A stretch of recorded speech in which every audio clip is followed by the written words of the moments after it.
Hey, Internet. Adam Glass here. You know, it's about time I drink some more root beer, right? Because that's what I do in life. I drink root beer on the Internet. This week, we're looking at Wild Bill's Craft Beverage Company products. Now, they used to do business as, I believe, Wild Bill's Old Fashioned Soda Company.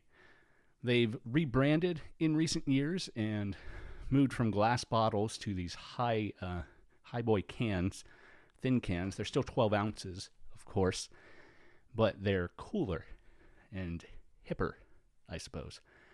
Now, under Wild Bill's Old Fashioned Soda, I feel like we've had one of their products before. But I went through the archives, I went through my master list of everything we've covered, and it wasn't there. So I guess I'm just making up new false memories, which I also feel is something I've done before. But who could say?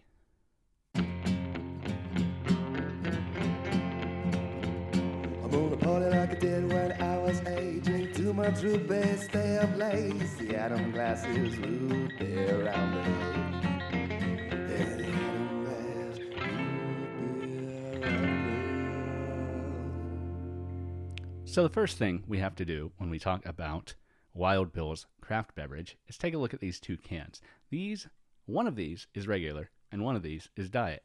Now you can probably guess which one's which, because the regular matches the color of the Birch Beer, which is not a diet. Now, of course, also diet is my term. They call it low sugar, reduced sugar soda. But there's no difference in the label almost whatsoever. They both have all of the same text. They are both labeled as Formula Number 1, with one exception. The white label one says natural and artificial flavors, and the dark labeled one says just naturally flavored.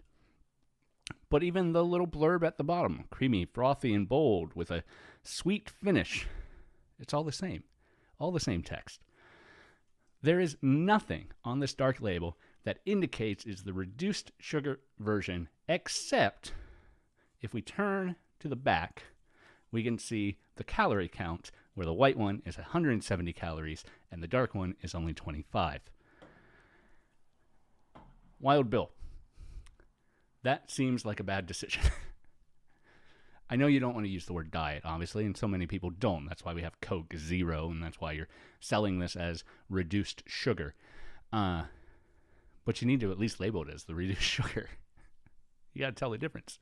I had these shipped to me. No one's telling me about them when they come out of the box. I basically guessed. I guessed right, eventually, confirming it with the nutritional facts, but it's just weird. But let's get into them. This is the regular root beer.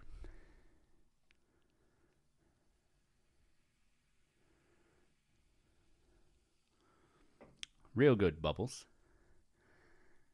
Pretty dark in color, not too dark, a little reddish. Classic root beer. Smells a bit like mug, to be honest.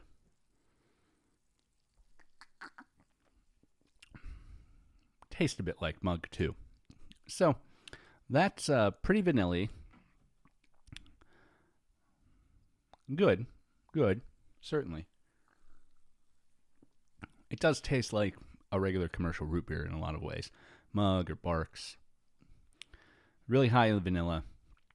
A little bit of a anise on the back end, but not too bad. Not too strong. Really sweet. I don't know if they put more sugar in the regular one, but we'll like to see how the reduced sugar one tastes. But yeah, this is a pretty classic root beer flavor.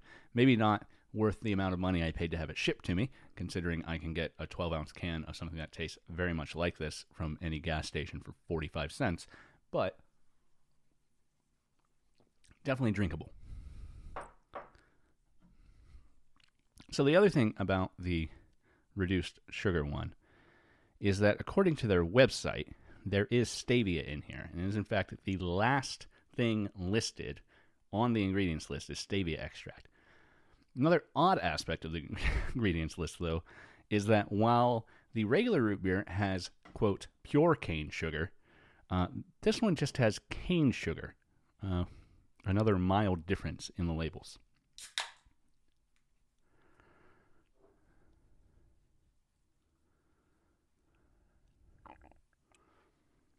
A little more head on the low sugar one, which is interesting.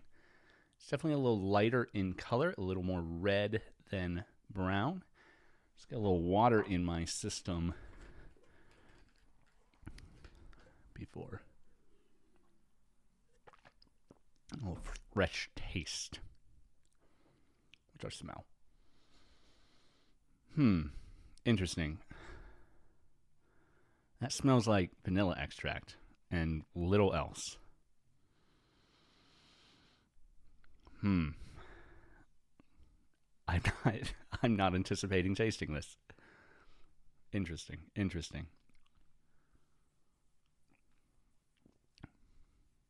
Oh yeah, that's bad. Okay.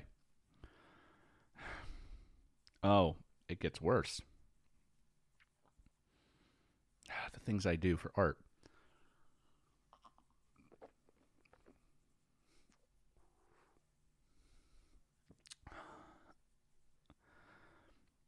So stevia is very sweet. So you only need a little bit of it to counteract the lack of sweetness from the lack of sugar. But they did not put enough in. That... Oh, man, that hits. Yeah.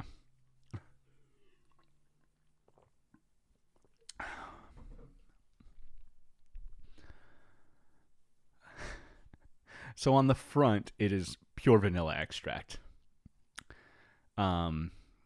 Without the alcohol burn that you might get from pure vanilla extract, because pure vanilla extract is usually vanilla in an ether.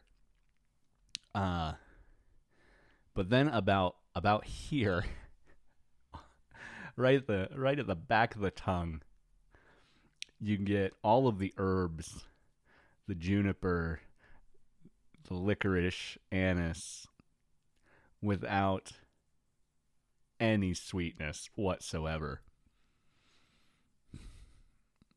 I am not going to be able to finish that. I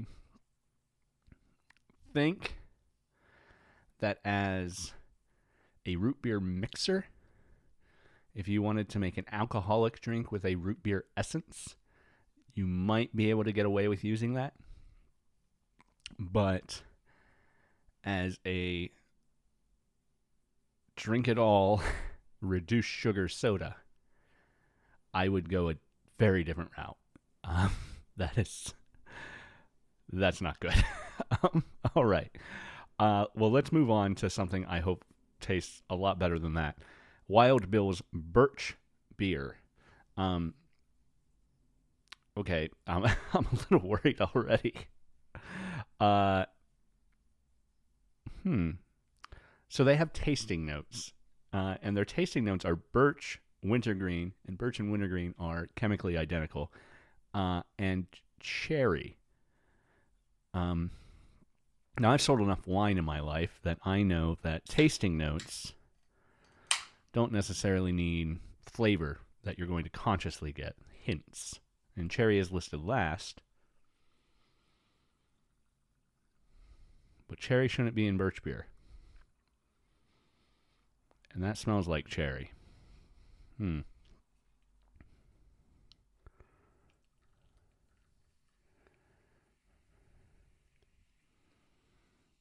All right. First thing I'm noticing is that it is very red, which is not abnormal for a birch beer. We've talked about Boylan's creamy red birch beer in the past, which is about that color of red too.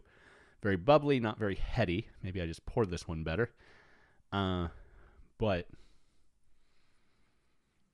that definitely smells like a cherry soda more than it smells like a birch beer. Let's make sure we got that chemical of the diet out of my mouth.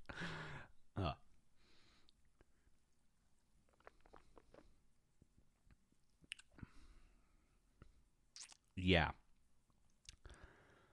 So the wintergreen definitely hits nice. with that cherry flavor, but that is mostly cherry.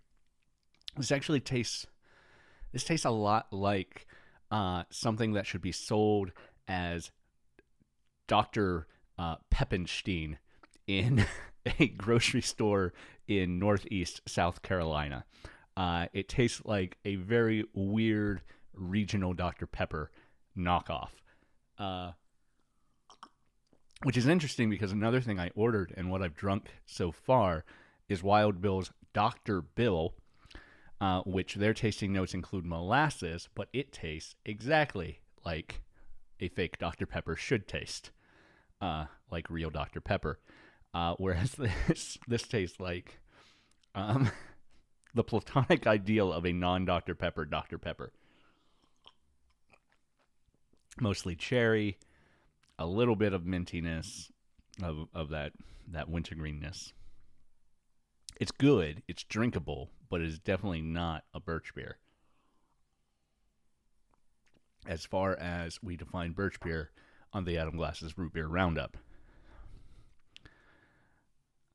I like it. I'll drink more of it. But could use the word cherry more prominently featured on it, certainly.